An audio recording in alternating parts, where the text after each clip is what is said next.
Okay, so let's talk about HP inflation, right?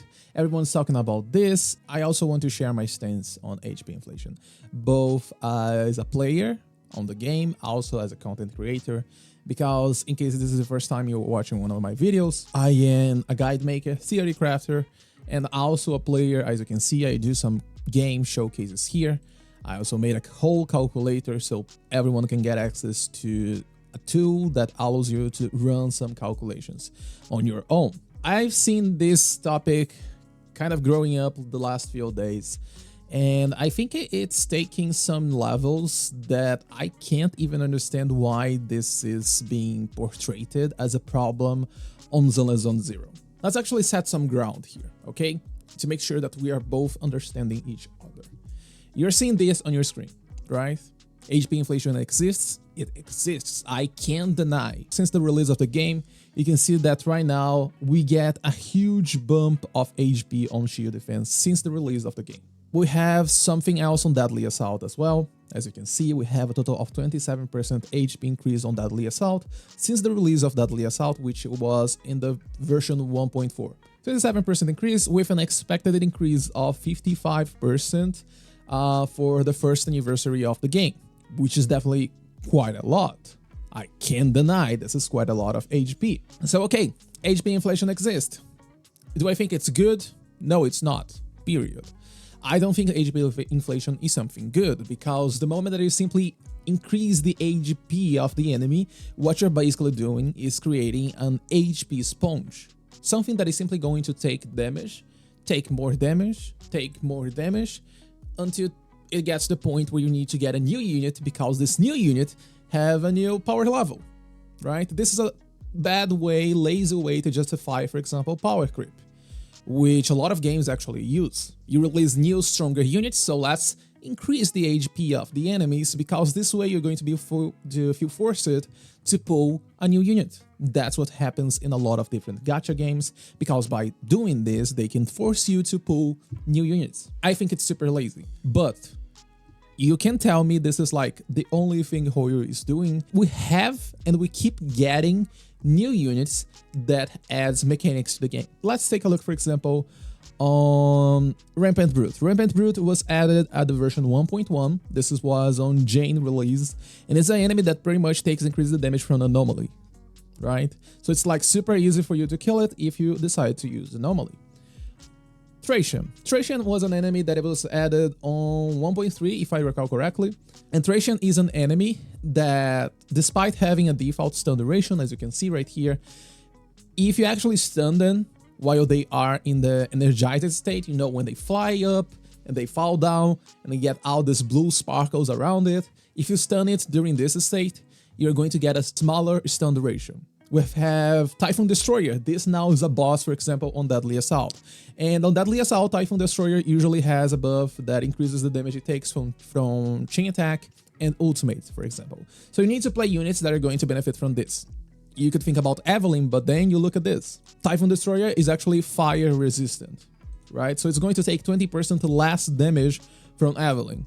Just one of many examples. We have Unknown Corruption Complex, which is also another boss that we have on Deadly Assault. Corruption Complex has the lag mechanic, where you can basically break some lags by dealing damage to specific lags. And let's talk about a really classic one. Bringer also has a lot of mechanics. Everyone keeps saying that Bringer is a Miyabi check. Bringer is not a Miyabi check at all. Yes, it's weak to ice, and yes, it's also an anomaly tailored boss. Why it's an anomaly tailored boss? That's because of, on Deadly Assault specifically, you're going to get an anomaly duration increase when fighting Bringer. And this anomaly duration increase is going to make disorders hit really hard.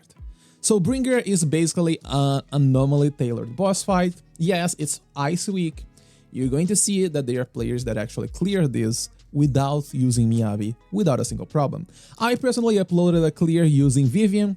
Players jumped at me saying that, oh, but you're using Vivian when it's like Vivian patch, so of course Vivian is going to kill this. Well, we have, for example, a really good video here. This YouTuber here, it's like a Japanese one, and you're going to love to see this one then. Take a look at this. Take a look at this one. Oops. This is Piper, Lucy, Nicole. Every single one of these units are using A-rank engines.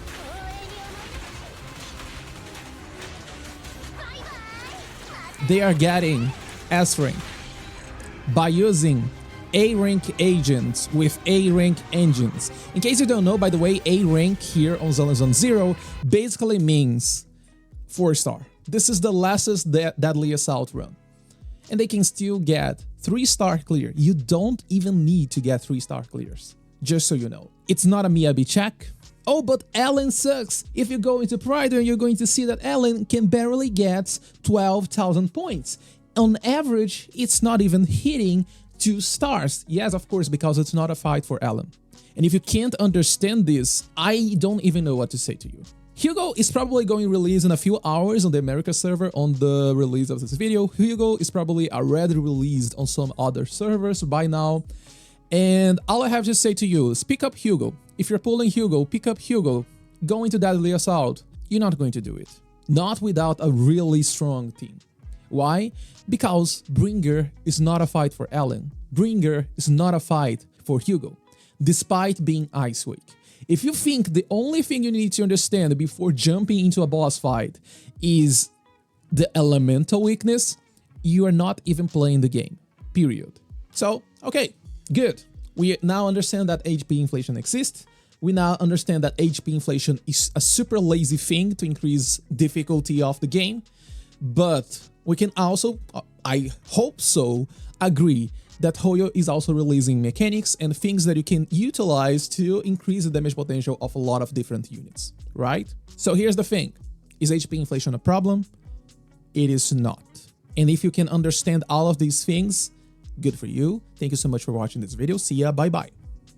But if you still can't understand why this is not a problem, take a look at this one. This is R2 doing a Billy speedrun in 6.3 seconds. On the current shield defense, by the way. Take a look at this one here. This is the very first stun window R2 is doing right here. And take a look at how much damage Billy is dealing to the current shield defense boss in a single stun window. Single stun window. 1.0 4-star unit, 1.1 limited unit, 1.0 4-star unit. Look at the damage. Are you sure HP inflation is a problem? Like, are you 100% sure that HP inflation is a problem? Are you genuinely telling me that you can't clear shield defense because of this? Here's the thing. Numbers by themselves tells nothing. The only information you can get from it is that HP inflation exists. This has no information about the current difficulty of the game. This has no information about how many players are still able to clear the endgame content. This has no information at all. The only thing you can understand by looking at this is that HP inflation exists.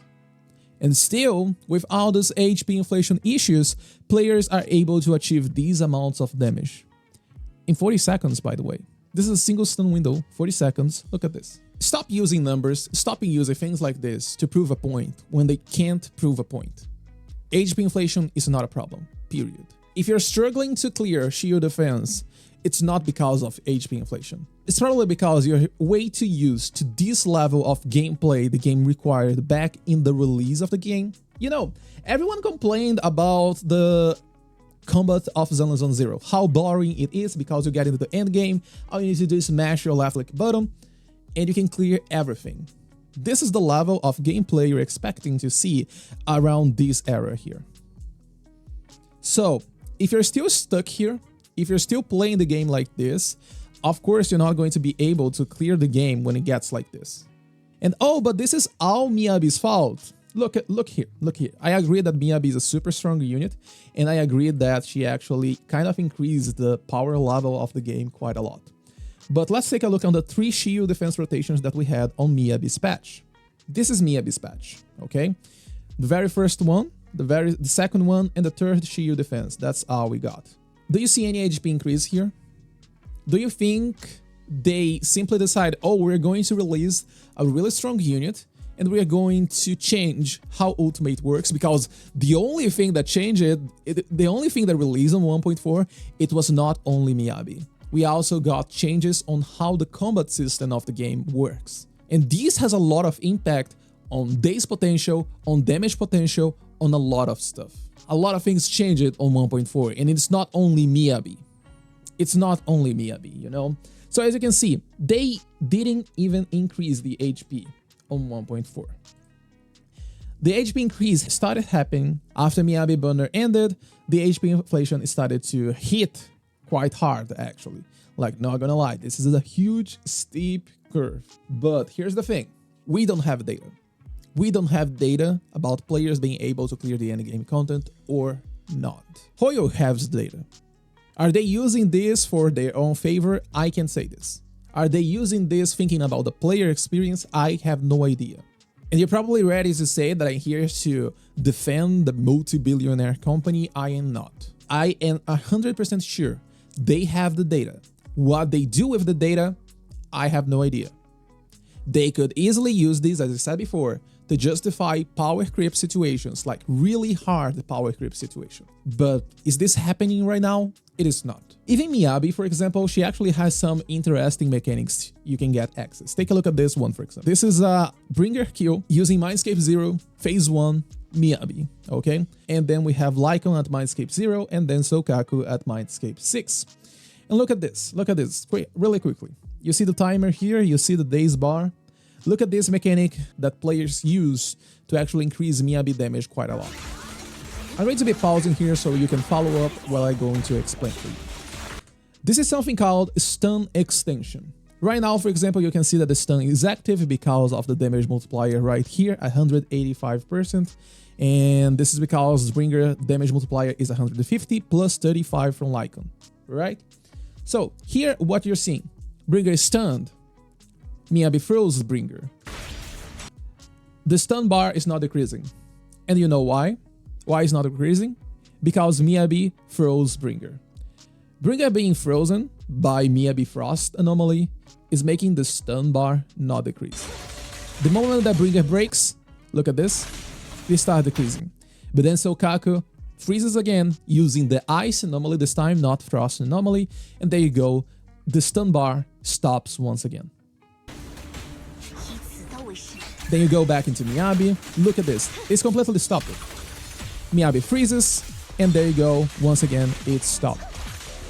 You get into Sokaku, once again, it stops. Every single time that you apply a freeze on the enemy, the stun bar stops. So by doing this, you can get some huge, crazy amounts of damage because of the fact that you can simply extend the stun duration and benefit from this stun multiplier for a longer duration. If by default, for example, enemies usually only get 12 seconds on stun, look at this. The stun ended at 1 minute 51 seconds, right? Look at when it started. 2 minutes and 24 seconds. This means Bringer was stunned for a total of 33 seconds. From the 12 seconds that you usually get, it went all the way to 33 seconds. This is almost 3 stun windows in a single one stun window. You know how crazy it is? Just by using anomaly mechanics, you can get this kind of thing. Of course, this is only possible because of Miyabi, but still, I'm pretty sure that most of players actually have no idea stun extension is even a thing. And I'm not saying you need to learn these to clear Deadly Assault, that's not the point. You actually don't need to learn this. But I personally find this super fun, and I can't wait to actually master this and properly utilize to clear my Bringer runs or whatever it comes in the 2.0 all the way to 3.0 without getting Miyabi Mindscapes. Because yes, my Miyabi is at Mindscape 0 as well with her signature weapon. Pretty much same build, same stats as Yoji here. So I can't wait to, in the future, be able to do the same thing here. Right? But this is how I like playing the game. I am not saying that you need to be able to do this, and you actually don't need to be able to do this. That's why the Deadly Assault actually only gives Polychrome rewards all the way to 6 stars. You don't need to 9-star everything. Because the moment they force you to go all the way to 9-star, the game is going to feel way more harder. Way more harder. They could, of course, go into the 2.0. Okay, now you need to get 9 stars to get all your polychrome rewards, but now the polychrome rewards is also increased. This could happen. If after everything that you saw here, you still think that HP inflation is a problem, I honestly have no idea what to tell you. And you're probably ready to say, oh, it's not a problem for now, but in the future, it's going to be a problem. And then 2.0 arrives, and then you're going to repeat the same thing. Oh, it's not a problem for now, but it's going to be a problem in the future. And then 3.0 arrives, and it's going to repeat the same cycle over and over and over again. And we also get comments such as this one, for example, right? Actually, let me open this one. I just seen flashbacks to Star Rail where HP of enemies increases at a consistent 7 to 10% per reset, but it feels even worse in Zenless Zone Zero because of game's inherently higher skill gap. Star Rail is a simple game at heart. I don't want it to reach a point where, like Star Rail, your average carry has a shelf life of like 1 year, and then you have to drop them for the lastest shiny toy that came out. You see here, this thing here, higher skill gap, that's exactly what you're seeing on things like this. That's exactly what you're seeing on clears like this. On this Miyabi kill, you don't even need to kill. You don't need to kill Bringer to get your polychrome rewards, okay? By the end of this stun rotation, you're going to see here, your GRed have more than 3 stars. This is by using a 2-costing Miyabi with her signature weapon. That's all you have in terms of limited units. This is 101% HP increase, and still you're going to see Billy doing this amount of damage. HP inflation is not a problem. And if you can't clear shield defense despite all of this, you need to get better discs, you need to get better setups, you need to better understand the game and how it works. Because the game has a lot of mechanics. Either on agents themselves, either on shield defense buffs mechanics, either on deadly assault bosses, there are plenty of mechanics for you to understand the game. For example, let's take a quick look here on Evelyn with Koleda and Astra, Yao, and Lucy, okay? This is a quick calculation that I did. The average player is probably going for a full chain on Evelyn, and it's not going to properly build resources on Evelyn as well, and it's going to hit a total of 2 chains. 2 chains on Evelyn in a really free-to-play setup, you can see that you're going to get 2.3 million damage. But then, the moment that you increase from 2 to 4 chains on a Koleda Lucy setup, look at how much damage you can get. A 45% DPS increase is just by understanding Evelyn and achieving the maximum potential of the character. And if you add Astra, you can go all the way to 5 chains. This is without lighter. I have a whole guide that I made on the creator server. I show that it's possible for you to achieve 5 chain attacks on Evelyn even without lighter, as long as you own Astra. Okay? So, by going from Lucy at 4 chain attacks, Astra by herself can make your DPS increase by 30%. And if you can manage to hit 5 chains, you get a 43% DPS increase on Evelyn. And this is Astra Mindscape Zero, Astra using Kabunda Cannon, same setup as Lucy. Yes, sometimes they overtune things and they're definitely must pull units. But see Astra? You don't need to pull Astra. Do you see Astra here? Are you seeing Astra here? No. It's using Nicole, right? And you're probably thinking, oh, but it's only using Nicole because of Billy's additional ability, right? It requires either a physical unit or a faction member. And that's true.